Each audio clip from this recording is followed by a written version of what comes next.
the pandemic, a divided country, insane weather. Things kinda suck right now. We could all use a break, so say hello to the Nissan Z Proto. Think of it as high-performance comfort food. No, a car can't make the world right, but we could all use a friendly, familiar face and an entertaining distraction, if just for a moment. This Nissan Z reincarnation is those things. One with 6-cylinder power and smoothness, summoned by an honest-to-God manual transmission, all rolled up in a look that's at once fresh and deeply familiar. Better still, this Nissan Z Proto is a very thinly disguised version of what's headed to dealers. For the moment, Nissan isn't offering many details, but we like what we see. The Proto styling is a rolling greatest hits catalog of Z's past. LED eyes echo the first-generation Fairlady's famed sugar scoop headlights, in particular the rare Japanese market 240ZG.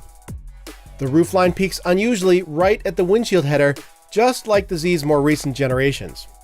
It also incorporates a riff on those cars' weirdly upright door handles. Horizontal LED tail lamps evoke the legendary 4th Gen Z32 of the 90s. Frankly, if this is all beginning to sound like a pastiche, well, it kind of is, but that doesn't mean it doesn't work. Heck, even that pearlescent yellow paint is a welcome throwback. The new Proto maintains the Z's classic long hood rear-wheel drive dimensions. It's 172.5 inches long, 5 inches longer than the ancient 370Z you can still find in showrooms today. Its width spans 72.8 inches, a whisker more than the current model.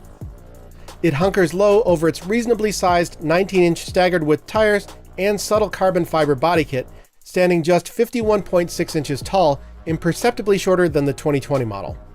Nissan remains tight-lipped when it comes to powertrain specifics, beyond saying the Z Proto features some sort of twin-turbocharged 6-cylinder backed by a 6-speed stick.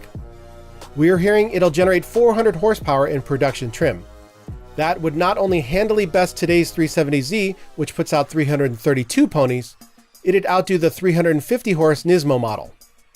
If accurate, that'd be more than Toyota's straight-six GR Supra, a car that's sized within millimeters and the Z's most obvious competition. That interior is familiar as well. Yes, there's modern stuff like a 12.3-inch fully digital cluster and a large display audio system. But there's also a trio of analog hooded gauges nestled top dead center on the dashboard, just like the OG Z. There are 3 simple rotary temperature control knobs. And what's this? A manual handbrake in a new car? Yeah, apparently Nissan understands you still want to pretend you know how to drift. If anything, the Z Proto's interior might be a little too familiar. It looks like there's a bunch of older parts spin switchgear, especially on the doors. This isn't the production car though, so let's hope that the cheap-feeling hoop door handles from today's Z don't actually make it into the 7th gen model. As far as performance goes, without more information like power output and curb weight, it's impossible to know what the next Z will do. Today's range-topping Nismo hits 60 miles an hour in just under 5 seconds. With the new car's twin-turbo setup, it's not only expected to have more power than the Nismo, it should hit a substantially higher peak torque figure a lot sooner on the tachometer, so count on the next Z being a chunk quicker. Given that Toyota Supra does the deed in a factory-estimated 4.1 seconds, it's gonna need to be. So, when will we see the new production Z, and how much is it going to cost? The answer is sometime next year, and it's hard to know.